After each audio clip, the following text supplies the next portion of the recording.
Hello everyone, welcome back to the my channel Mannat commerce classes. तो guys, जो आज मैं आपको पढ़ाने आया हूं, मैं पढ़ाने आया हूं आपको माइक्रो इकोनॉमिक्स के डायग्राम। जहां बच्चे होते हैं बच्चों 100% कंफ्यूज कि भाई डायग्राम कैसे बनेगा। तो ये वाली वीडियो के अंदर मैं सब पूरे इकोनॉमिक्स के डायग्राम ही समझाऊंगा मैं आपको। ओके, कोई दिक्कत वाली बात नहीं होनी चाहिए, ठीक है ना। तो आप बच्चों करना स्टार्ट करते हैं। सबसे पहले स्टार्ट करते हैं प्रोडक्शन पॉसिबिलिटी कर्व। मीनिंग तो आपको पता है बच्चों, प्रोडक्शन पॉसिबिलिटी कर्व का मतलब क्या होता है? Alternative production of two goods with given resources and resources are fully utilised. बच्चों ओके, मैंने पिछली वीडियो में आपको पूरी की पूरी मीनिंग बता रखी है। तो बच्चों जब भी आप क्या बनाओ, डायग्राम बनाओ, तो टेबल पता होना चाहिए आपका। देख लो पहले टेबल, ये प्रोडक्शन पॉसिबिलिटी कर्व का क्या बन, देख लो टेबल है।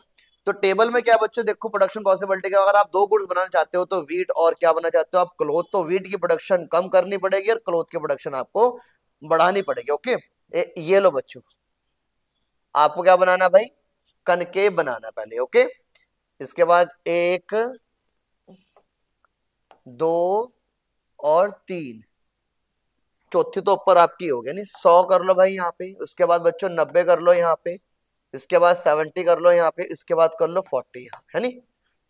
और ये मेरे पास 0 और ये मेरे पास 1 2 3 और 4।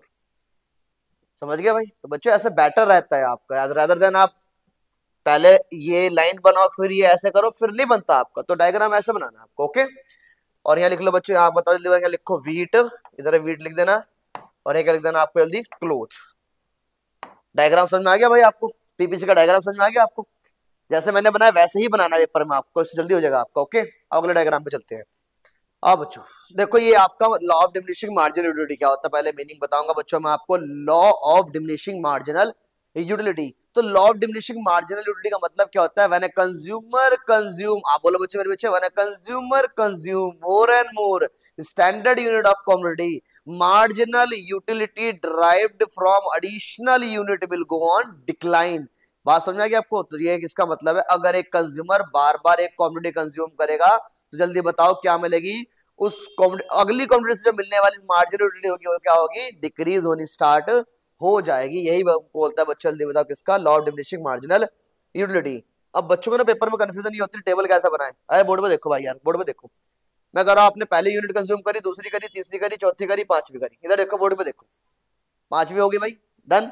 इसके बाद जब ये बनाओगे, ये मार्जिन बनाओगे, तो टोटल की बनाने की आपको लोड नहीं, सिर्फ आपका मार्जिन क्वेश्चन है भाई। किसका क्वेश्चन है आपका? मार्जिन क्वेश्चन है आपका। तो सीधा बनाओ 10 सर 5 फिर 0 फिर नेगेटिव नेगेटिव। सर हम कुछ और लिख सकते हैं क्या? आंसर लिख सकते हो, कोई दिक्कत वाली बात नहीं बच्चों।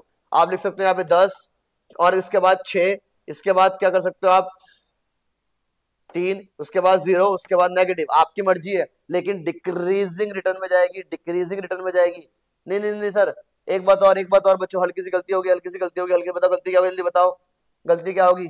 सर गलती ये होगी आपसे कि आपने जो डिफरेंस है वो इक्वल नहीं रखा बच्चे। यहाँ देखो डिफरेंस इक्वल है, डिफरेंस क्या है इसका? इक्वल है। तो आप भी और लिख सकते हो डिफरेंस इक्वल। तो आप लिख सकते हो बच्चे यहाँ पे 20, 20 के बाद लिख सकते हो आप कितना 10, फिर लिख सकते हो आप यहाँ पे कितना 0, फिर -10 और फिर -20। इसका डिफरेंस सेम आना चाहिए। सर डिफरेंस क्या आना चाहिए? सेम। नंबर जो मर्जी रख मेरे भाई, तेरी मर्जी, डिफरेंस सेम होना चाहिए। सर डिफरेंस का मतलब क्या बोल रहे हैं? मार्जिन का जो डिफरेंस है इनके बीच में 10 10 10 10 10 का गैप बच्चों। क्यों? तभी तो बच्चों जब मैं डायग्राम बनाऊंगा, और मेरी बात सुनो ध्यान से, रफ हैंड से ही बनाना है ये, इसमें पॉइंट मत जोड़ने बैठ जाना बच्चों पेपर के अंदर, ठीक है ना। नॉर्मल रफ हैंड से बनाना है आपको ये मार्जिनल यूटिलिटी। यहाँ 0 कर लो, ठीक है ना। ज्यादा दिक्कत है बच्चों, यहाँ 10 कर दो, यहाँ 5 कर दो, यहाँ 0 कर दो, कुछ ज्यादा दिक्कत है। ओके, मैं फिर कह रहा हूँ रफ हैंड से ही बनाना है ये, ठीक है ना।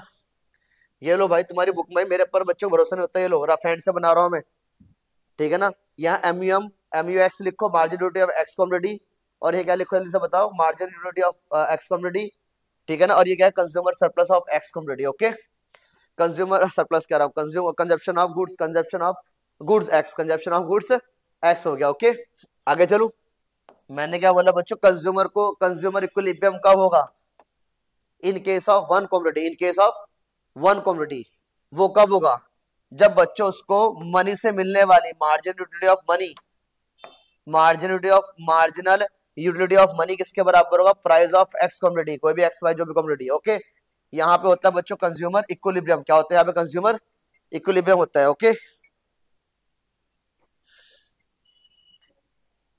ठीक है ना। आओ जरा देखते हैं आगे। सर एग्जांपल दो। तो इधर देखो बच्चों, मैंने बोला मैंने पहले कॉमोडिटी कंज्यूम करी, ये मेरे पास कॉमोडिटी है 1 2 3 4 और 5, ये मेरे पास कॉमोडिटी है। इसके बाद देखो बच्चों, मार्जिनल यूटिलिटी कितनी मिलती है अब एक्स कॉमोडिटी की। अब बच्चों अगर आप डिमिनिशिंग रेट में लिखो उसको, ठीक है ना, घटते हुए क्रम में लिखो आपको, जैसा आप कर लो यहाँ पे, आप कर लो यहाँ पे 20, आप कर लो फिर 18, फिर कर लो आप 16, फिर कर लो आप 14, फिर कर लो आप कितना, जल्दी बताओ, 12।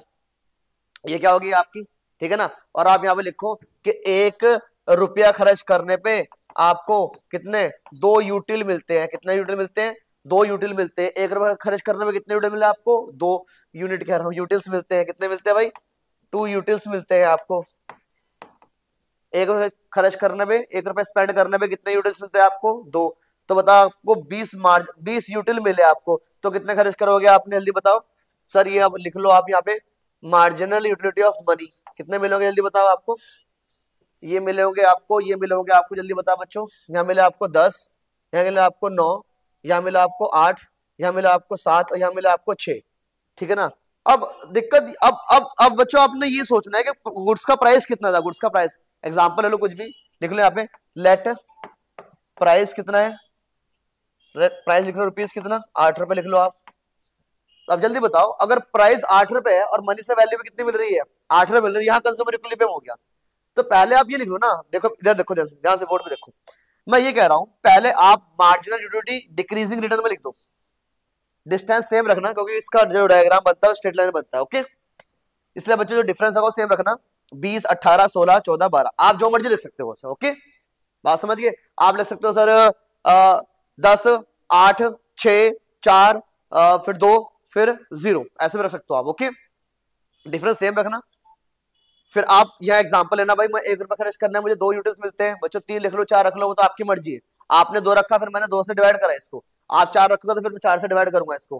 कोई रट्टा नहीं मारना इकोनॉमिक्स में, आपको समझना है इस क्वेश्चन को। साहब मैं क्या समझाना चाह रहा हूँ, मैंने बोला 1 रुपए से 2 यूनिट्स मिलते हैं आपको, और एक प्राइस जो कॉमोडिटी का प्राइस है वो कितना है, 8 रुपए है। तो बताओ कंज्यूमर इक्विलिब्रियम कहाँ पे होगा, कंज्यूमर इक्विलिब्रियम जल्दी बताओ कहाँ पे होगा। तो मैंने बोला प्राइस कितना है कॉमोडिटी का, प्राइस 8 रुपए है, तो 8 8 8 8 8। तो यहाँ बच्चों कंज्यूमर इक्विलिब्रियम होगा, क्योंकि यहाँ प्राइस कितना एक्स इसके बराबर है, मार्जिन यूटिलिटी ऑफ मनी के बराबर हो गया यहाँ पे, ओके। बात समझे। यही क्या मेरे पास कंज्यूमर इक्विलिब्रियम। आप और कुछ भी रख सकते हो। चलो आगे भाई। इसके बाद बच्चों जो इसका डायग्राम बनेगा तो सिंपल सा डायग्राम है, ये प्राइस लाइन है और ये मार्जिन यूटिलिटी है आपकी, मार्जिनल यूटिलिटी ऑफ मनी। यहाँ क्या हो गया आपका, प्राइस ऑफ एक्स कमोडिटी किसके बराबर हो गया, मार्जिन यूटिलिटी ऑफ मनी के बराबर हो गया। ये मेरे पास भाई, ये मेरे पास प्राइस हो गया, और ये क्या हो गया मेरे पास, मार्जिनल यूटिलिटी हो गया आपके, ओके समझ गए। और मेरे पास एक्स एक्सिस मेरे पास क्या हो गया, 0 हो गया। आओ जरा देखते हैं आपके इसके अंदर। तो बच्चों इन्होंने कुछ और एग्जांपल है, इन्होंने प्राइस 4 रखा है, भाई मैंने अलग से बता दिया, इन्होंने प्राइस 4 रखा है। तो इनका कहां पे कंज्यूमर इक्विलिब्रियम है, इनका कंज्यूमर इक्विलिब्रियम जल्दी बताओ कहां पे होगा, इनका कंज्यूमर इक्विलिब्रियम यहाँ पे होगा आपका, खत्म बात। बात समझ गए आपको रट्टा नहीं मारना, यही रट्टा मारना आपको आना चाहिए। मीनिंग याद करो पहले, इंडिफरेंस का विज का which show different combination of 2 goods which provide same level of satisfaction to the consumer. ये किसका डायग्राम, ये मीनिंग किसकी है, आईसी की मीनिंग है। इसके बाद मीनिंग के बाद बच्चों इसका डायग्राम जो बनाना है आपको, कैसे बनाना है, कन्वेक्स बनाना है। ये लो भाई, आपने थोड़ा सा ऐसे बैंड करके बना दो, ठीक है ना। ये लो भाई आईसी, आपको ऐसे बनाना बच्चों, ध्यान दो, ओके। तो बना लो भाई यहाँ पे 1 फिर 2 फिर 3 और फिर 4। डन बच्चों। देखो कितना सुपर बना, बिल्कुल रफ हैंड से बना है, फ्री हैंड से बना है, स्केल भी यूज नहीं करा भाई। आप बिंदी बिंदी जोड़ने मत बैठ जाना, पहले ये बना फिर इसको घुमा, ऐसे नहीं बनता भाई। पेपर में स्मार्ट वर्क करना होता है भाई, आपको समझ नहीं आती बात को, इतनी बार समझा दिया मैंने, गुस्सा दिला रहे हो मुझे और आप, ठीक है ना। इधर देखो आप बोर्ड के ऊपर, ऐसा करके आना भाई, पेपर आपके सर के ऊपर है। इधर देखो जल्दी से बोर्ड के ऊपर, तो भाई हाँ, और 0 और ये एक्स हो गया आपका। तो बच्चे कितना है जल्दी बताओ, यहाँ आएगा आपका 10, यहाँ आएगा आपका 7, यहाँ कितना आएगा आपका 5, और यहाँ कितना आएगा आपका 4, ठीक है ना। और यहाँ आएगा आपका 1 2 और 3 और 4। बताओ दिक्कत कहाँ पे, बिल्कुल साफ साफ डायग्राम बना दिया। लिख लो भाई यहाँ पे क्या, जल्दी बताओ, ये लिख लो आप ऑरेंज, और लिख लो बच्चों जल्दी से आप क्या, एप्पल बन गया। लेकिन याद रखना बच्चों, डिफरेंस बताओ कितना है इसका डिफरेंस कितना है, 3 का, इसका डिफरेंस कितना है 2 का, इसका डिफरेंस कितना है 1 का, और इसका डिफरेंस कितना है आपका, ठीक है।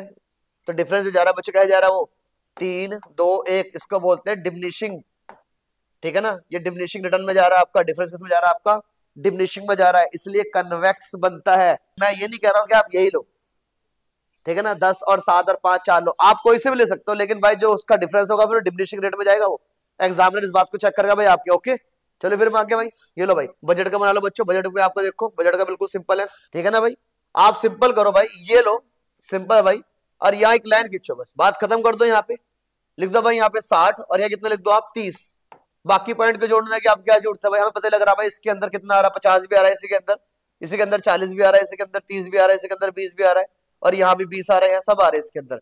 आप ये पॉइंट और ये पॉइंट लिखाओ पेपर के अंदर, ज्यादा स्मार्ट वर्क काम मत करो, यहाँ यहाँ यहाँ यहाँ यहाँ यहाँ दिखाओगे, इतना टाइम है आपके पास पेपर के अंदर, आप बात नहीं समझते मेरी, समझे भाई।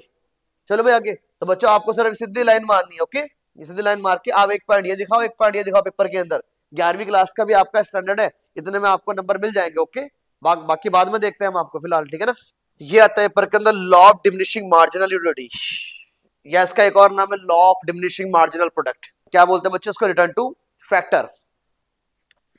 इसका मतलब ये बच्चों, जब भी एक प्रोड्यूसर फिक्स फैक्टर के साथ में वेरिएबल फैक्टर को बढ़ाएगा बढ़ाएगा बढ़ाएगा बढ़ाएगा बढ़ाएगा, इनिशियली उसकी मार्जिनल प्रोडक्टिविटी जो वेरिएबल फैक्टर की है वो इंक्रीज होगी, फिर बच्चों डिक्रीज होगी, फिर वो क्या होगी, इट कैन बी नेगेटिव और जीरो भी हो सकती है, पहले इंक्रीजिंग रिटर्न, डिमिनिशिंग रिटर्न, फिर जीरो और नेगेटिव, ये 3 स्टेज आती है बच्चों इसके अंदर, ओके।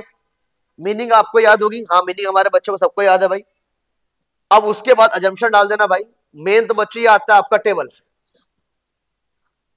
लो भाई आप जो मर्जी दो, लेकिन इधर देखो बोर्ड के ऊपर आपके पास नोट से, आप इधर देखो ध्यान से, मैं इस टेबल को बार बार क्यों ले रहा हूँ, क्योंकि आपको नोट करने की लोड नहीं है, आप यही से रीड कर लेना, ओके, लिखने की आपको लोड नहीं, इतना टाइम नहीं, आप बच्चों नोट करो बैठ बैठ के, अब ओके। इधर आओ जरा बोर्ड के ऊपर, आपको क्या काम करना बच्चों से, पहली बात जैसे आप एक फिक्स फैक्टर फिक्स रख लो, आप जरूर थोड़ा एक रखो, 2 भी रख सकते हो, यहाँ पे फिक्स फैक्टर कोई भी हो सकता है वो आपका, लेबर 1 2 3 4 5 ये भी आप कर लोगे भाई यार, दिक्कत बच्चों यहाँ पे आ गई आपको, ओके। तो यहाँ पे देखो टोटल आप कैसे निकाल लोगे, टोटल 2 से हो या 5, फिर 9, फिर 12, फिर 14, फिर 15, फिर 15, फिर 14, मेरी बात समझ लो ध्यान से, 2 से जब 3 हुआ तो बताओ क्या है, पहले 2 से 5 हुआ तो पहले 3, फिर 4, इसका मतलब पहले 2 और फिर ये, इसको बोलते हैं इंक्रीजिंग रिटर्न, आप कोई और से भी नंबर ले सकते हो, लेकिन आप इंक्रीजिंग रिटर्न दिखाओगे पहले स्टेज में। दूसरी स्टेज में आपकी कौन से भाई, 12 14, फिर आपके कितने 15, तो उसके बाद डिमिनिशिंग रिटर्न हुई आपकी बच्चों, फिर तीसरे में आपके जीरो और नेगेटिव। ये अगर आप यहाँ कोई और से नंबर ले चाहते तो ले लो, दिक्कत वाली बात नहीं है, पहले लेकिन 3 पहले इंक्रीजिंग रिटर्न, फिर डिमिनिशिंग, फिर आपका जीरो और नेगेटिव, तीसरे में आप भी रखोगे, इसका मतलब जीरो तभी होगा जब कोई 2 नंबर आपके इक्वल होंगे यहाँ पे, बात समझे आप मेरी बात को, जी सर समझ गया। इधर देखो बच्चों, डायग्राम मैं खुद बना के दिखाऊंगा आपको, अगर आपको डायग्राम में दिक्कत है मैं आपको बना के दिखाऊंगा, इधर देखो बोर्ड के ऊपर, आप सिंपल रखो ये ऐसे, और यहाँ आपने ऐसे स्टार्ट करना है पेपर के अंदर, फिर नॉर्मल आपको लेके जाना है टीपी, ये आपका टीपी हो गया, फिर आपने अपने स्केल यूज करके करके करके करके करके आपको यहाँ लेके आना है, बात समझ गए, और फिर यहाँ से लाइन निकालनी है आपको, और ये जाना आपको यहाँ पे, तो यहाँ पे आपका क्या बनेगा, यहाँ पे आपका एमपी बनेगा, ओके। बच्चों जरा देखो ध्यान से, जब ये आपका टॉप पे होगा, यहाँ पे यहाँ पे यहाँ पे यहाँ पे यहाँ पे जब ये बढ़ रहा होगा, ओके, तो जब ये इंक्रीजिंग रिटर्न पे होगा, ये टॉप पे, ये मेरी पहली स्टेज आ गई इंक्रीजिंग रिटर्न, फिर ये मेरी कौन सा है भाई जल्दी बताओ, यहाँ पे डिमिनिशिंग रिटर्न, बात समझ गए, यहाँ पे कौन सा है जल्दी बताओ आपकी, यहाँ पे आ गया आपकी नेगेटिव, बात समझ गए, ये तीसरी स्टेज आ गई आपकी। मेन तो एग्जामिनर चेक करेगा आपका टीपी मैक्सिमम, एमपी आपका जीरो, टीपी डिक्लाइन, एमपी आपका नेगेटिव, बात समझ गए। When TP increase MP also increase, बात समझ गए, TP increase MP also increase, ये पहली स्टेज है आपकी। फिर इसके बाद तो बच्चों आपका लिखना टीपी, या पूरी फुल फॉर्म लिख के आओगे, यहाँ लिखना आपका बच्चों एमपी, ठीक है ना, यहाँ क्या लिखना आपको जल्दी बता, यूनिट वेरिएबल फैक्टर, ये लिखना आपको यूनिट ऑफ वेरिएबल फैक्टर, मतलब जो आप लेबर बार बार यूज कर रहे हो, जो आप लेबर बार बार यूज कर रहे हो, ठीक है ना, जब आप लेबर बार बार यूज कर रहे हो तो आपको टीपी एमपी में क्या फर्क पड़ा, इजीली बच्चों रफ हैंड से बनाया मैंने, कोई स्केल नहीं यूज करा, फिर भी भाई ठीक लग रहा है डायग्राम में, उतना इतना गंदा भी नहीं, ओके। नॉर्मल सा बच्चों वाई एक्सिस और ये जीरो और एक्स एक्सिस तो लिख के आना, ठीक है ना। लो भाई सिंपल बनाओ बच्चों, इतना टाइम थोड़ा पेपर के अंदर आपके पास, लेकिन ना जो मेन बात है वो तो बना के आओगे ना आप। मैंने कैसे बनाया ध्यान दो बच्चे, पहले मैंने ये बनाया, फिर मैंने ये बनाया, फिर ये बनाया, फिर नीचे ले गया, फिर ये बना, आप भी तो प्रैक्टिस करो इस चीज की साहब, ठीक है ना। लो भाई इसमें देखो बच्चों, ये बच्चे भाई ये भी गलती करता, बताओ इसमें क्या गड़बड़ है भाई, इसको बनाना कैसे, देखो ध्यान से, market equilibrium is that condition where demand is equal to supply. मैंने क्या बोला बच्चों, मार्केट इक्विलिब्रियम वो कंडीशन होती है जहां मार्केट के अंदर डिमांड किसके बराबर होती है, सप्लाई के बराबर होती है। जिस प्राइस पे डिमांड सप्लाई के बराबर होगी उस प्राइस को प्राइस इक्विलिब्रियम भी बोलते हैं। तो मैंने बोला बच्चों मार्केट इक्विलिब्रियम को प्राइस इक्विलिब्रियम के नाम से भी बोल दिया करते हैं। कई बार बताओ what is price equilibrium. Price equilibrium कब होता है बताओ, जब डिमांड सप्लाई के बराबर। और मार्केट इक्विलिब्रियम कहां पे होता है, जहां डिमांड सप्लाई के बराबर है। ओके, तो चलो भाई मैं आपके आगे। हाँ सर, अब जरा ध्यान दो ध्यान दो, आपको बनाना कैसे है। ये डिमांड कर्व है जी, ये डिमांड कर्व है और ये सप्लाई कर्व है। मैं भाई आपको देख नहीं रहा वहां से, वैसे तो यहाँ बता रहा हूँ आपको। तो मैंने जहां डिमांड सप्लाई के बराबर हुई तो यहाँ आपको क्या बना के आना, प्राइस इक्विलिब्रियम, वाई एक्सिस 0 और एक्स एक्सिस। और बच्चों यहाँ पे क्या लिखना आपने, क्वांटिटी, यहाँ मत छोड़ के आना भाई, क्वांटिटी। और ये क्या लिखना जल्दी बता आपको, प्राइस। क्या लिखना आपको, प्राइस। सर क्वांटिटी किसकी भाई, डिमांड सप्लाई क्वांटिटी, और किसकी क्वांटिटी भाई। चलो भाई आगे। तो लो बच्चों, ये सप्लाई का बन गया, ये डिमांड का बन गया। ठीक है ना। आप देखो डिमांड पीछे है या सप्लाई ज्यादा है, इसको बोल देते हैं हम एक्सेस, ज्यादा क्या, सप्लाई। ठीक है ना। और यहाँ सप्लाई कम है, डिमांड ज्यादा, इसको बोलते हैं हम एक्सेस डिमांड। एक्सेस सप्लाई से बताओ क्या होगा आपकी, एक्सेस सप्लाई से प्राइस गिरता है आपका, और एक्सेस डिमांड से क्या होता है, आपके प्राइस बढ़ता है। तो बताओ करे तो करे क्या सर, करे तो करे क्या, डिमांड सप्लाई के बराबर कर दो। हाँ डिमांड सप्लाई के बराबर हो गया बच्चों। ठीक है ना। यहाँ प्राइस बढ़ रहा है या गिर रहा है, ये प्राइस बढ़ता जा, यहाँ प्राइस गिरता जा रहा है, गिरता जा रहा है, गिरता जा रहा है, गिरता जा रहा है, गिरता जा रहा है, यहाँ प्राइस बढ़ता जा रहा है, बढ़ता जा रहा है, बढ़ता जा रहा है बच्चों। तो बताओ जहां दोनों एक दूसरे के आगे मिल गए वो हो गया मार्केट इक्विलिब्रियम। बात समझ गए। ये नहीं करके आना आपको, मैंने जो लॉजिक बताया डायग्राम ऐसे बना ऐसे बना रखा, ओके। कभी ये भी करिए आओ, ठीक है ना। लॉजिक बता रहा हूँ सर मैं आपको, ओके। तो बच्चों ये मैंने आपको सारी वीडियो बनाई, इसके अंदर सारे के सारे मैंने क्या बताया आपको, सारे के सारे मैंने आपको बताया डायग्राम। ठीक है ना। डायग्राम की अच्छी तरह प्रैक्टिस करो, टेबल की अच्छी तरह प्रैक्टिस करो। ठीक है बच्चों, मिलते हैं अगली वीडियो के अंदर, बाय बाय।